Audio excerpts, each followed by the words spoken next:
сутринта. Я видим сега тук какво ще мога да направим. Газ! 80! Мале, 100! Верно, той е бензин много хубав, бе. Това как дигна от 80 до 100 за секунда? Евала! Еми ще сипвам вече от него. Всъщност, знаете ли какво? Майната е на рекламата. Той... Майка му стара. Добре, това беше знак, майната е на рекламата. Няма да казвам повече, няма да ви казвам откъде съм сипал бензин. Тая дупка направо с... тая спрингър седалка, която съм си сложил и я почувствах в гръбнака си. То не беше дупка, ами възвишение. Byteback Custom. Разказах ви защо спряхме. Надявам се, напълно разбирате. Наистина нямаше как да продължим. Започнахме да правим грешки в работата, започнахме да правим грешки в моторите. Последният мотор, който направихме, между другото, трябваше да го преправяме 3 пъти. Пича искаше Виктор един много як албум на любимата му група да му го направим на мотора. Тук с... имаше една птица, много яко изглеждаше. 3 пъти го правихме този мотор. Аз на третия път щях да се разрева. Между другото, целият епизод го има заснет с мотора на Виктор, готов и направен и него. Успяхме да го заснем и така не го излъчихме. Здравейте и добре дошли в 6-ти епизод на Byteback Customs. И между другото, този епизод е с китодар, но той стана малко по-различен отколкото останалите епизоди, които имаме. Нищо особено. Той беше малко повече художествена измислица, направихме го малко повече като ситком сериал. Китодар участваше, той изигра една роля на въпросния Васко. Здравейте, аз съм Васко и тук попаднах съвсем случайно при тези момчета в този гараж и ми е изключително приятно. Епизодът стана малко по-дълъг, според мен стана интересен, но не беше това, което по принцип постахме в този канал. И заради това не бяхме сигурни точно как ще го възприемете този епизод, защото имаше доста повече, как да кажа, игра, актьорска от страна на Китодар и такава аматьорска от страна на мене и на Симо. Като в крайна сметка това се случи, го финиширахме и Симо го монтира точно в момента, в който много вече бяхме бърнаут, нали? Та решихме въобще да не го пускаме в YouTube. Но сега вече, след като сме обратно и след като си говориме с вас и след като го гледате този клип след някакво време, мале, 100! След като го гледате този клип след някакво време, добре, фак, какви са тези неща тук, бе? Връщам се обратно в тази лента, 80, стига, мале, това, защо така има бабунки по този път много гадно? Забравил съм го пътя. След като гледате този клип и след като видите това, което казвам в момента, пишете коментар отдолу дали искате да пуснем клипа с Китодар и клипа с Виктор и правенето на неговия мотор, много красив мотор, Honda Shadow 750 кубика American Classic Edition. Аз много им скепа на тези мотори, защото както виждате, като цяло съм фен на Shadow-лите. И American Classic Edition е доста по-раздут по американските стандарти и доста по-голям от гледна точка на габарити. Аз също и кефа се на такива мотори. Според мен лош мотор в този свят няма. Независимо дали е писта, независимо дали е чопър, независимо дали е турър, турист или ендуро или еди какво си. Искам това нещо всички хора да го разберат. Лош мотор няма. Има мотор, който не подхожда на вашия тип каране. Има мотор, който не подхожда на вашия лайфстайл. Има мотор, който не подхожда на вас самите като персони. Но той ще, щом е на пазара и щом го има, най-вероятно ще подхожда на някой друг човек, на неговата персона, на неговия стил на каране и така нататък. Всички мотори си имат собствения чар и всеки мотор е направен за нещо специфично. Този тип мотор, който аз карам в момента, е направен за това, което правим в момента. Да се хванеш, да тръгнеш, да минеш 200 км по стария път, да караш с 80-100 км в час, да ти е готино и да си правиш кефа. Пистата, сега ако някакъв пич, който си кара писта, иска да отиде до Петрич, ще стигна за 3 часа и половина сигурно, той ще стигне за час и половина-два, зависимост там от неговото каране. Мен кефи ли ме това? Не. Купил ли съм си писта? Не. Имам ли някакъв проблем? Нямам проблем. Пистите има кефът, просто не са моя мотор. В същото време, пича, който кара пистата, ако се качи на моя мотор и тръгне към Петрич, ще умре от скука по пътя сигурно. Това е супер тъпо, нали? Нищо не се случва в момента. Затова просто не си е купил такъв тип мотор. Научете се да оценявате, научете се да оценявате мнението на другите и че има различни типове превозни средства за различни типове хора. Наистина много ми липсваше ByteBike Customs, наистина много ми липсвахте вие. Знам, че не сме огромен канал с 1000 сабскрайбъри, нямаме много сабскрайбъри, нямаме много гледания, но всяко едно ваше гледание е наистина ценно за нас и чувствах се така, все едно сме ви предали, защото общността ни е малка, канала ни е малък, но хората, които гледате, сте редовни, хората, които гледате, коментирахте, имахме някаква връзка, която бяхме изградили, кефихте се, наистина, как да кажа, защо спираме, бе? Кефихте се наистина, като и ние се кефихме на вашата радост и беше взаимно.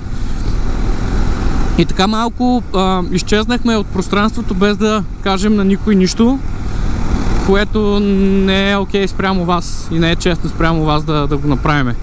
Да, 600-700 гледания имат клиповете в YouTube. Представете си 600-700 човека на едно място. Това са страшно много хора. Ние дължим на 600-700 човека на клип обяснение, което мисля, че малко на шега и малко на сериозно успях да ви представя в момента. И това е. Чувствам се вече една идея по-чист пред себе си и пред вас, че ви обясних нещата, които се случиха и начина, по който се случиха. Понеже не можем да си позволим да снимаме, реших да намеря компромисен вариант, който е това. Често ходим да пътуваме, тук пак ще влеза в бабунки, нали, батко? Ето! Не, нямаше. Това беше супер тъп. Сори! Сега, ще изпреварим. Гледай си огледалото. Тук ограничението е 60, аз карам... няма да казвам с колко карам. Клипа, в който представихме на Скужи мотора и в който аз всъщност карах този същия Shadow преди да го направя. И той се получи, това няма да го забравя. Тогава даже не снимахме и с GoPro. Тогава си купихме по една презрамка, която се слага тук през рамото и ти стои на гърдите. И тази презрамка ти държи телефона и тогава се снимахме буквално смисъл с телефоните, пуснахме някакви там софтуерни стабилизатори и по този начин заснехме търкалеци по асфалта. То се личи, че камерата е много по-статична там и примерно не се виждате тези движения, които правят с глава, защото в момента камерата ми е на практика на микрофона. Беше много забавно, докато го направихме клипа, аз много се кефих. Пак искам да подчертая нещо важно, което може би не знаете. Силно много се кефи да чувърка моторите, той се кефи повече да ги прави, отколкото да ги кара. А при мен е обратно, аз нямам търпение да ги направим тези мотори, за да почна да ги карам. Днес аз ще покарам мотора, за да може вие да го видите в движение. Така че реших аз да поема инициативата, да си купа едно GoPro и понеже в последните 2 години с моето Shadow, че обиколих много места из България, все още имам да обикалям много места също, но сега беше ме малко яд, че не можах да ви ги покажа всичките тези места, както в момента ви ги показвам. Никога няма да забравя първия път, в който с Симо минахме по този път с тези мотори, който в момента минаваме с вас и пътувахме към Петрич. Беше един от много хубавите дни в тази година. Наистина много, много приятно изживяване и държа вие да го изживеете с нас, макар и за телевизора, боже, може пък и на телевизор да ни гледате сега, то е модерно време. Може пък BTV да ми купат канала и да ни пускат вместо Николао Цитиридис. И шоуто на ByteBike Customs. Всекидалник по BTV. Колко километра сме? 43 км сме минали за 46 минути. Бавняр. Но това е лежерното каране. Пак от бабунки. Това е лежерното каране, което ще ви представям. Остават ни само 146 км до София. Боже, до Петрич. Много приятно, много приятно. Обожавам да карам по този път. Един от любимите ми гледка. Аз дигнах 100!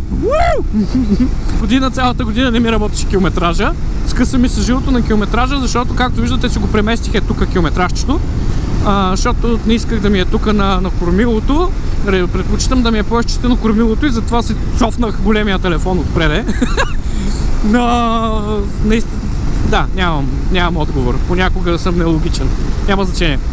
Скъса ми се жилото, защото разбира се го бях сложил по начин, по който се беше пречупило и още на първия трип, на който тръгнах, дигнах 50-60 и то просто се скъса и тая година си оправих жилото, подоправих, имам предвид, че си купих ново жило и го сложих и сега супер много си кефа, че имам километраж и мога да видя с колко километра в час карам. И е доста приятно. Ето един пич. Здрасти! Много яко. Имах нужда от това. Определено имах нужда от това. Много е яко. Много е яко. Купете си мотор. Карайте мотори. Защото наистина много е пускащо. Много е приятно да карате мотори. Не дейте да пиете хапчета за успокоение. Не дейте да си дружите с наркотици. Не дейте да пушите марихуана. Много. Карайте мотори, много е по-приятно, поддържайте си моторите и разбира се, карайте внимателно, защото като всяко нещо, което е... Тук има дупка, мале, и тук си стана опасничко. Като всяко нещо, което е разпускащо и приятно, е опасно. Карайте внимателно, не карайте бързо. Не държа сметка на тези, които карат бързо, разбира се, които карат друг тип мотори. Това си е абсолютно тяхно решение. Просто носете отговорност върху действията, които вършите. Ако ще карате бързо и ако ще карате с... Ето полицията тук чака, че някой кара бързо евентуално и си чака да ви види. Да види мен, защото аз преди малко карах по-бързо отколкото трябва, но гледам да не го правя. Не карайте бързо, ако карате бързо, носете отговорност, карайте на правилните места бързо, на писти, ходете някъде, където може да си изкарате приятно, с дигане на адреналина, като не застрашавате себе си и околните. Ако ще застрашавате околните, сте виновни. И тук искам да кажа нещо много официално към цялото моето общество и ако искате ме мразете, но аз лично вече съм против слогана "Пазете моториста". Искам слогана да бъде лично от нас за нас. Пази се, мотористе, или ще се пазя като моторист. Защото, колеги, ако вие сами не се пазите, хората не са отговорни, никой не ви е длъжен за грешките, които правите. Моторите прощават много по-малко грешки, отколкото автомобилите. Имайте го на предвид.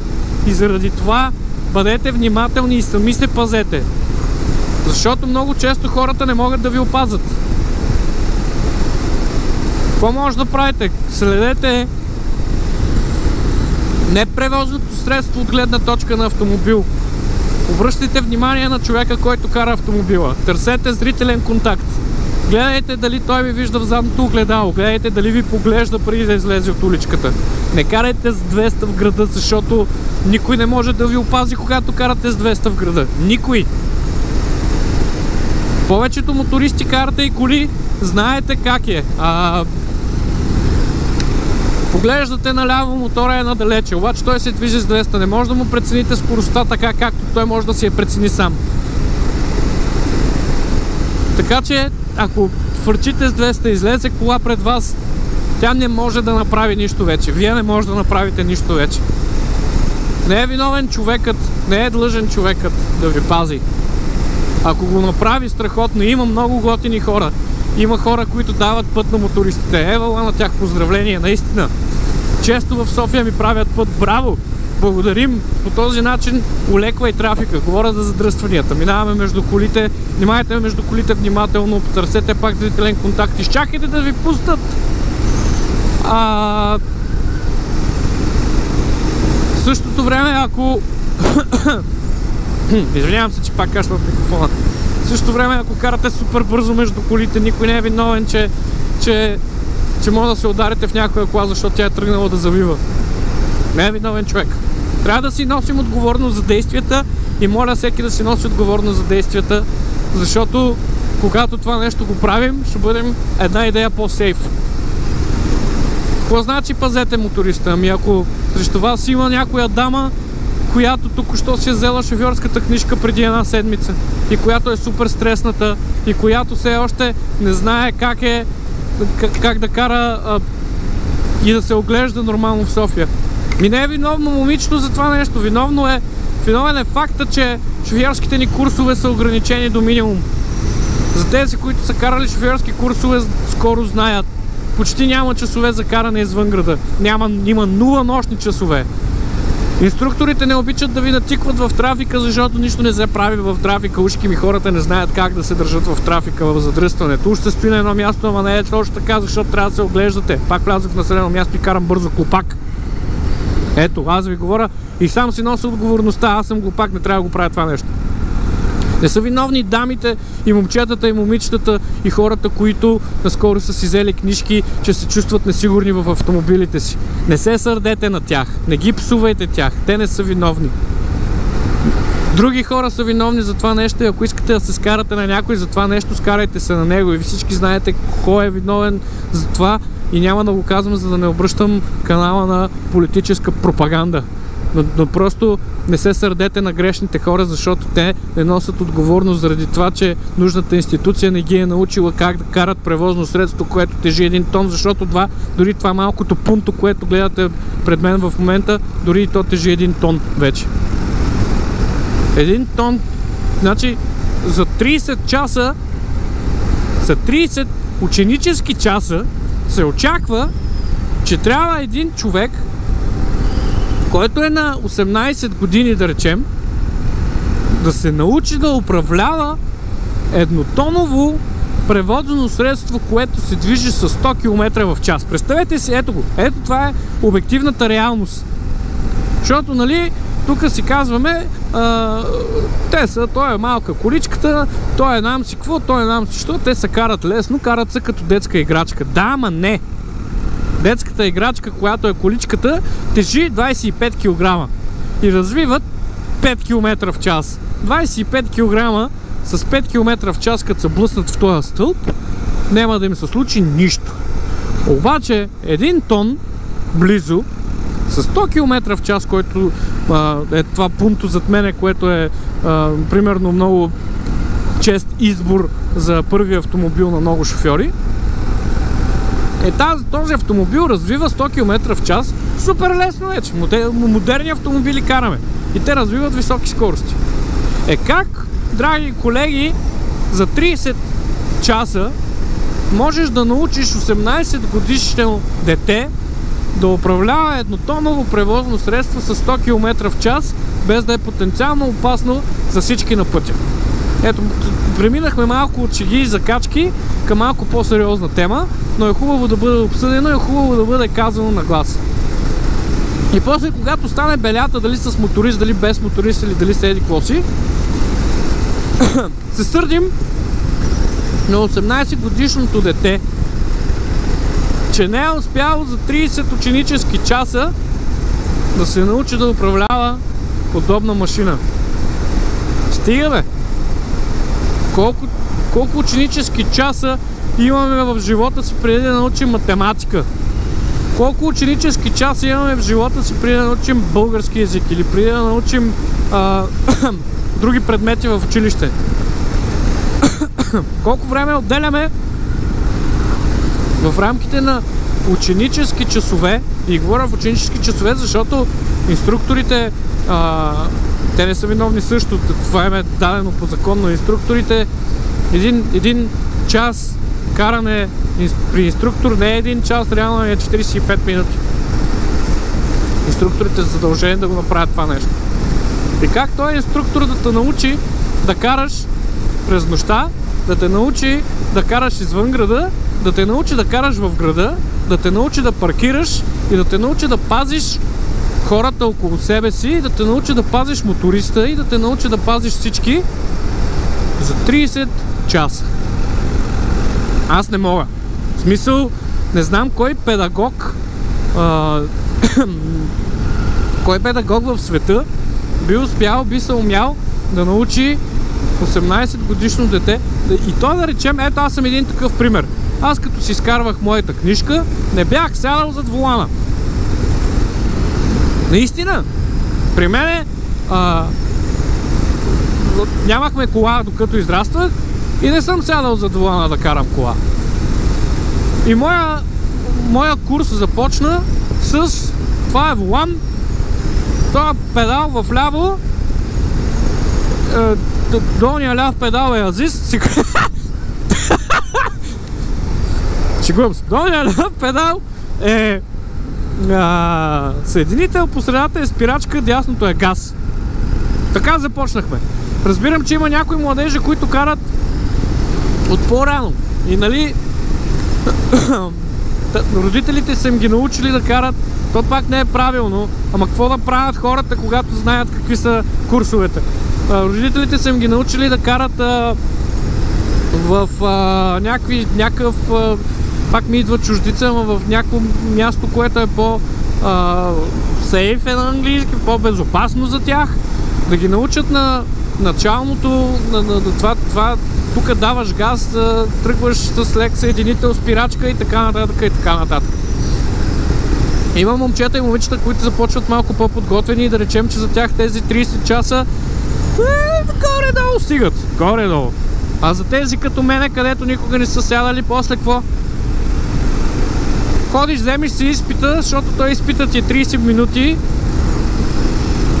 и после отиваш, купуваш се една кола, сядаш вътре и си сам. Няма никой. Аз мога ви кажа, че първата половин година, защото аз съм родом от Свищов, изкарах си книжката в Пловдив и защото живеех в Пловдив 4 години горе-долу и си изкарах книжка, защото ми предложиха работа в София, трябва да се премествам в София и аз си казах, не мога да се преместя в София без да имам кола там.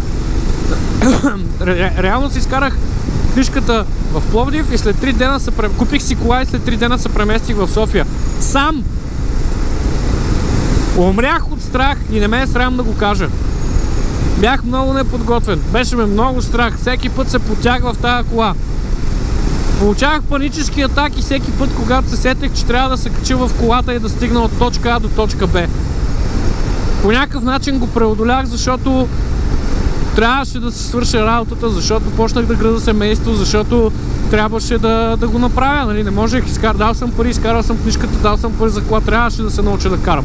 Аз се научих да карам след като си изкарах книжката, не защото инструктора ми е слаб. Не, инструктора ми беше един от най-добрите инструктори в Пловдив и му прави вела до ден днешен, ако го видя, ще го почерпя с каквото мога. Даде всичко от себе си. И аз все пак се чувствах неподготвен, защото карах толкова кратко време шофьорски курсове. Аз изкарал съм си книжката преди 6-7 години, сега съм на 30, значи тогава съм бил на 24, малко по-късно от останалите хора.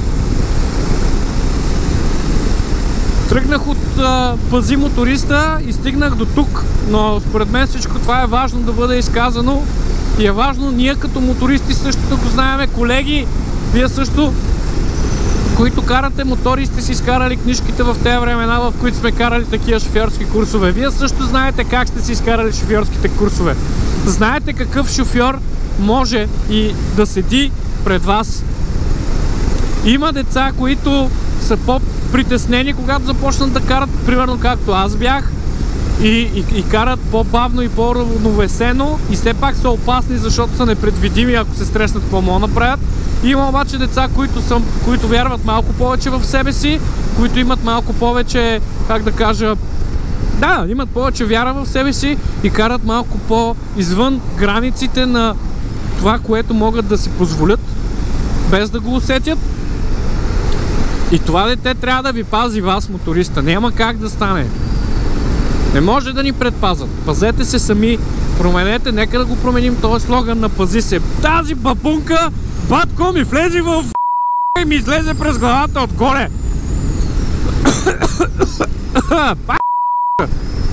Тук трябва да сложа бип. Отново превключваме от сериозни към несериозни теми, но да, исках да ви го кажа на всички колеги, моля ви, пазете се, всяка година има някакви инциденти, карайте внимателно. Ето аз в момента си карам с 80-90 извън градско. Приятна скорост, говорим си, приятно ни е. Внимавайте, просто внимавайте. Тук що ми се заби страхотен бръмбър в сърцето. От тук ще изпреварим. Опа! Ау! Така ми се заби. Направо ме заболя през якито, имам протектори на якито. И пак искам да кажа, супер е готино да карате мотор. До момента ви казвах да внимавате как карате мотор, важно е, но карайте мотор внимателно, защото е супер, супер, супер готино, батко, да караме мотори. Пак дигнах 100, екзалтирах се. Да. Няма нужда, дето ви казах, да вземате субстанции, хапчета, наркотици, наркоман, няма да вземате наркоман.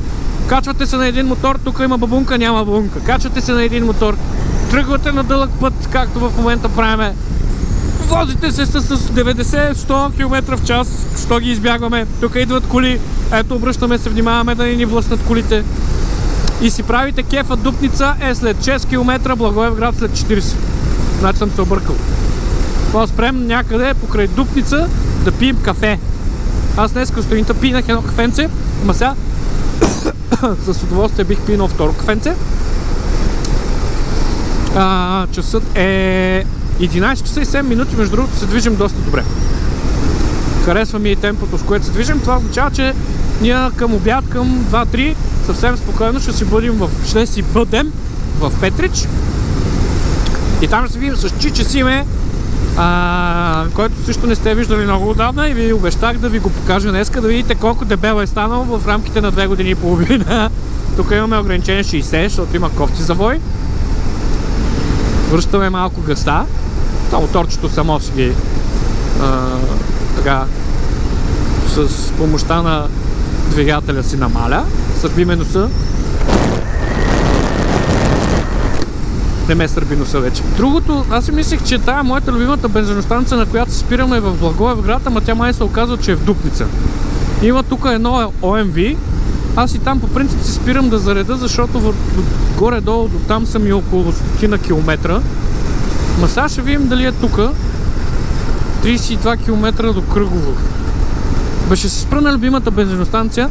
Не съм сигурен къде е. В принцип исках да навъртя точно 100 км, за да видя колко гори на 100 км. То като съм навъртял 80, пак може горе-долу да си направиш сметката колко ти гори мотора. Правим си една първа почивка на моето любимо ОМВ.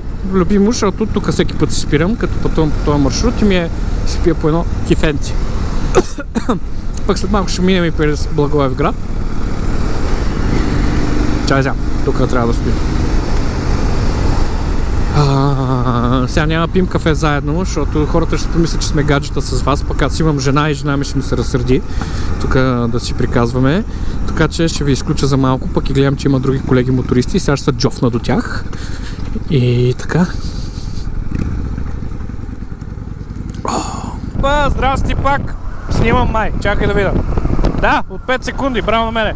Тук само ще погледна микрофончето, малко ви шума и спирам. Ами, пихме по едно кафенце.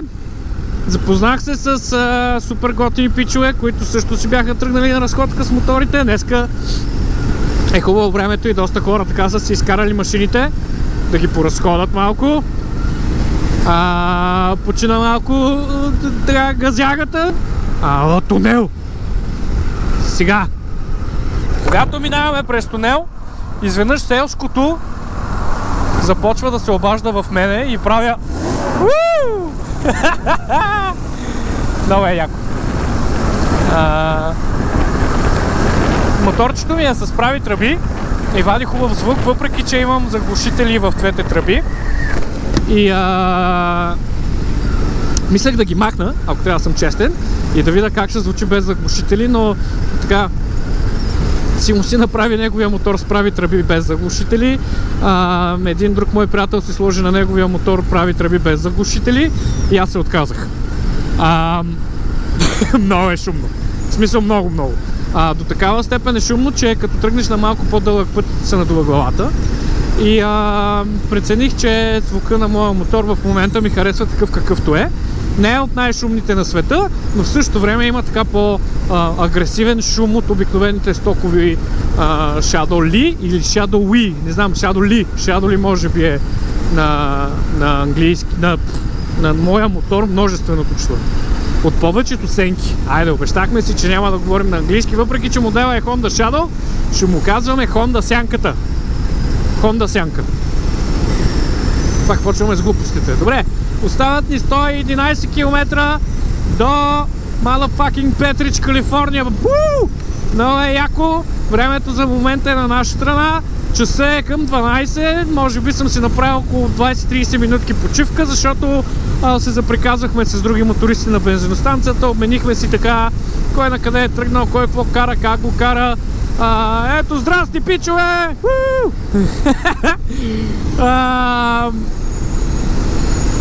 Обменихме си кой на къде е тръгнал, как кара. Shadowlane беше доста интересен. Мен ми е много приятно всеки път, когато така се видим с някакви хора и стават и започват да го оглеждат. Това означава, че работата, която сме свършили по мотора, освен че ми харесва на мен, изглежда е добра, защото им харесва и на другите хора. Важно е, разбира се, мотора да ви харесва най-много на вас, но пък и е много приятно и чешещо самочувствието, когато колеги мотористи се наредат покрай мотора ти и почнат ей, много хубаво, ей, браво, браво, браво, много добре. Ето и как го направим това, как го направи, така, много е яко, зареждащо бих казал. Казах ви от начало, че съм сипал лодеска от по-скъпия бензин. Няма да ви казвам от коя бензиностанция, защото като почнат да ми плащат бензиностанциите, тогава ще им кам имената, защото съм вече супер голям отворен ютубър и фейсбукър и там всички модерни думички. Сигурно съм и инфлуенсър, не знам, трябва да проверя. Не знам сигурно как се проверява дали си инфлуенсър, може би трябва да си направя един чек при доктора, една проверка при някой доктор да ме провери дали съм инфлуенсър, обаче ме е страх да питам даже как точно се осъществява проверката. Бензина, който сипах, много ми харесва, защото споменах, че мотора ми нещо ми се струва, че ми дава малко по-голям разход и сега бях много приятно изненадан, защото за 80 км беше изгорил само 3 литра бензин, което означава, че това е около, да речем, около 5 на 100, според мои груби изчисления, дори би било малко по-малко от 5 на 100, сигурно за 100 идва към 4,5 на 100, което е много добър разход, може би един от най-добрите разходи, което ми е давал за момента мотора, така че ще продължа да си сипвам от това гориво. Изглежда по-скъпото всъщност е за по-ефтино, защото цената на самото гориво е малко повече, но пък ако мотора минава по-големи километри с същото количество гориво, ти по този начин си избиваш разликата един вид. А пък и за момента ми харесва как върви моторетката. Както виждате, аз не съм и от много агресивните ездачи. Пак дума на български, агресивен ездач. Това звучи като заглавие на порнофилм. Това няма го казвам. Това беше ужасно. Ужас. Не съм от по-агресивните мотоциклетни ентусиасти. Да. Мисля, че това е правилната дума. Карам с около 80-90, максимум 100 км в час на моменти. Разбира се, не бързаме за никъде. Така че мен ме устройва тази скорост. Има един много интересен факт, който може би поражда и малко по-високия разход точно на този модел сянка. И това е, че мотора е само с 4 степенна скорост на кутия. Ако имаш една 5-та скорост, съм сигурен, че щеше... Аз пуснах ли правилните настройки? Пусна съм ги, браво. Щеше да е още по-икономичен, но за съжаление имаме само 4 скорости. Така че в момента караме в града. Трябва да караме малко по-бавничко. Остават ни 100 км до Петрич. Няма да правим второ зареждане. Мисля, че горивото ще ни стигне. Резервуара ми не е много голям, около 10 литра. Ама ако за 80 км е изгорил 3 литра, то за 100 км ще изгори към 5, което означава, че съвсем спокойно можем да се стигнем до Петрич, Калифорния. Да се видим с Чиче Симе, да се видим и с други приятели оттам. до вечера да се почерпим, така на Коки, на Светлю. Светлю и Коки са един и същи човек, но той се казва Светлю, под прякора му е Коки. Всъщност сега осъзнавам, че не знам защо. Просто и аз така му викам. Трябва да го питаме. Що Светлю, Коки, то няма много. Да, много странно. Ще разберем. До вечера ще разберем защо на Светлю му викат Коки. И защо на Коки не му викат Светлю. Това е въпросът. Тънката мисъл на дебелото черво. Знаете ли я? Ще ви я кажа. Не знам, може да го изрежа после, защото няма да е много child friendly, но тънката мисъл на дебелото черво е много хитра. И гласи следното. Защо, когато ям сладко, после като ходя до тоалетна, не ми е сладко на това, на което съм седнал, а пък като ям люто и после като ходя до тоалетна, ми е люто там, Ето! Виждате ли колко е несправедлив живота? Виждате ли? Къде е честното в това нещо? Има нещо 3 кила сладко и после ходиш до тоалетна и ти сладко там. Ама лапниш една люта чушка, тя се окаже малко по-люта, отколко трябва да бъде, и после 2 дена ходене по мъките. Мале! Не знам тази жена какво правиш там. Беше много щастлива обаче. Сигурно ме чувах глупостите, които говоря и се е радва. И сега ме видя и сега, сега той тъпанар ще му гледам клипа в YouTube, като дойде време. Така че най-вероятно това се случва. Аз може ли да изпреваря тук? Може! Айде! Айде! Газ! Гледай! 100! Мали 110! Ще фръкни! Гледай какво става! 120! Не, спирам! Стига! Това е тъп! Топа мотор, верно се да се движи много бързо. Какво стана? 120! Това гориво много приятно. Много хубаво. Това е прецедент. Така. Остават ни 103 км към Петрич и още една турба с глупости, която може да си изговорим по пътя. Искам да изкажа специални благодарности на Чавдар и неговия канал CHT. Ако не сте го гледали, въпреки че той е много по-известен от мен и от BiteBack Customs и доста по-дълго време е така в YouTube средите.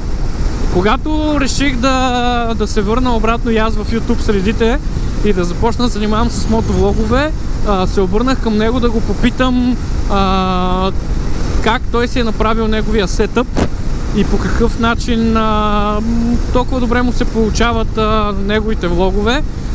Не беше длъжен по никакъв начин, искам да отбележа, да ми издава тайната, защото в крайна сметка това си е неговия канал и той по някакъв начин може би на проба грешка или може би е чел и си е направил така подробно проучване как точно се случват нещата и по този начин си е направил неговия сетъп, но той ми откликна веднага, обясни ми абсолютно всичко, препоръча ми какво да си купя, препоръча ми къде да си сложа камерата, как да го направя, откъде дори да пазарувам, от кой магазин, откъде той си е пазарувал неща и горе-долу как точно се случват нещата. Ако не беше CHT и ако не го беше направил това нещо, щеше да ми отнеме много по-дълго време, докато успея да разбера кое, как точно седи, защото се оказа, че не е толкова просто, колкото да отидеш в магазин, си купиш едно GoPro и си го лепнеш на каската и давай газ, нали, да снимаш и да говориш и така нататък. Не, по никакъв начин не. Трябва да се купят доста допълнителни елементи към GoPro-то, за да може примерно да си вържиш микрофона, да си маунтнеш камерата правилно, всичко да бъде направено по възможно най-добрия начин. Така че, Чавдаре, искрени благодарности за това, че ми каза, за това, че ми помогна. Не беше длъжен да го правиш, но понеже си страхотен пич, го направи. И сега аз ти връщам, като се опитам да ти направя поне някаква малка реклама на канала, въпреки че шанса да ти помогне е малък, но 2 сабскрайба, ако имаш отгоре, пак си нещо. Така че супер си. Някой път може да направим едно каране с Чавдар, да отидем някъде, въпреки че той кара пистов мотор, ние сме с чопъри предимно, може да му е малко скучно с нас, обаче пък ми е много интересно да видя как би станало един стрим с няколко човека, които снимат едновременно. Можем даже да сменяме първо малко той как кара и се виждам аз, после как аз карам и се вижда той какво говорим, какво правиме. И така, не е лоша идея. Ще го обсъдим с него и може да направим една колаборация, ако имаме, нали, нужното време и желание, разбира се. Важното нещо, което, приятели, трябва да имате, когато тръгвате на път с мотор, с кола, с самолет, с совалка, с кораб, с подводница или с тир, трябва да имате свински опашки. Ако нямате свински опашки, по-добре не дайте да тръгвате на път. Това е. Свинската опашка, не се базикам. То е смешно, но не се базикам. Свинската опашка много често ме спасява. Значи Bite-Bag Customs, ако нямаше свински опашки, ще ме фалираме на първия месец. Свински опашки и тел. Тел не съм си взел, но свинската опашка е модерната алтернатива на телта. Така да знаете от мене. Гледам, че след 9,9 км идва няколко. Мале, на 95 км сме от Петрич, преди малко бяхме на 115, кога минават тези километри не ги усеща човек, много е приятно карането на мотор. Купете си мотори, пак ви казвам.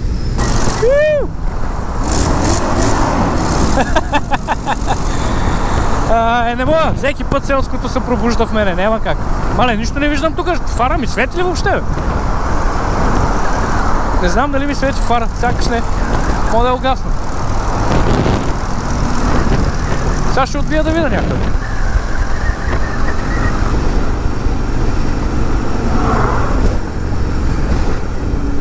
Мене ли ще спреща?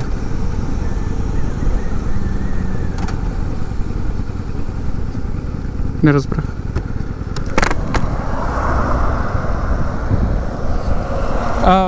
На мен ли посочи или на колата, извинявай?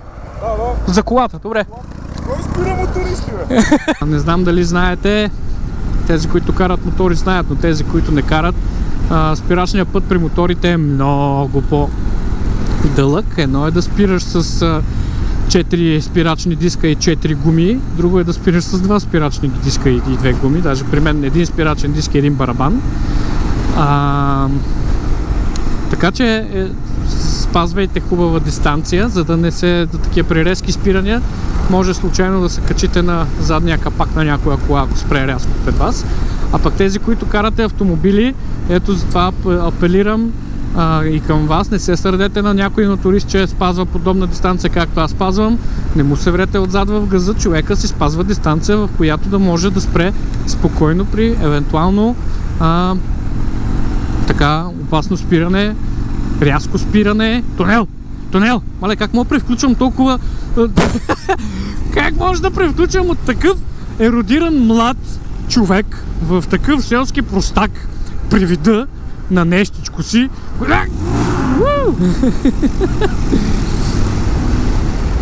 БМВ-то остана отзад. Сори, брат. Ще мога селянина просто се включва в мен. Това е... То пуши гори. Сигурно си му е запалил кюмбето от тях.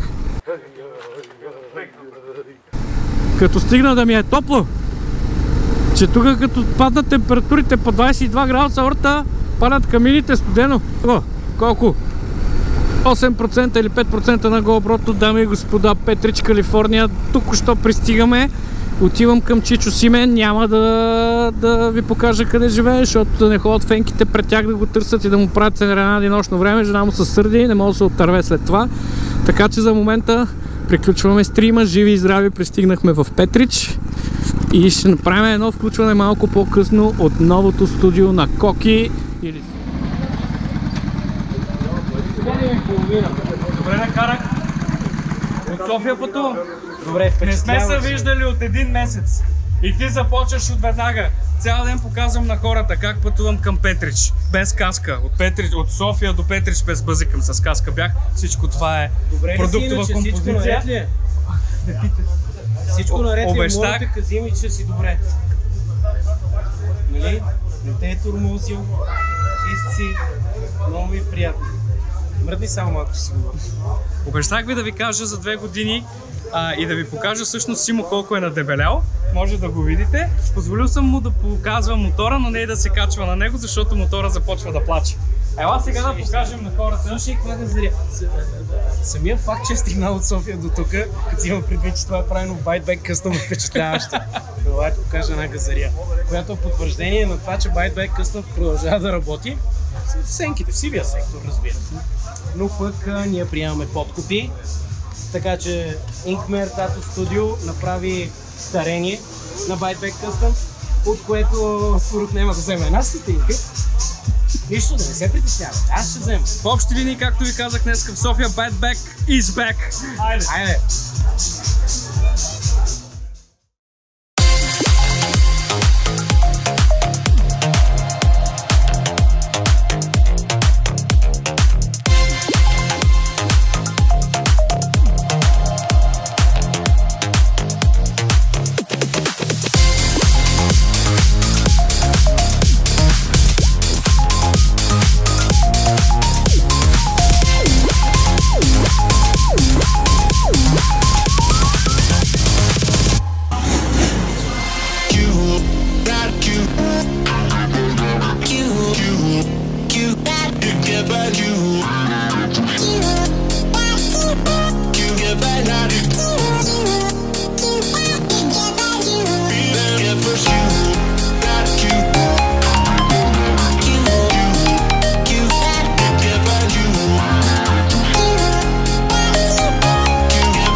Това беше грешка. Заснехме цялото идване, цялото откриване и няма да заснемем прибирането по обективни причини. Благодаря ви, че бяхте с нас.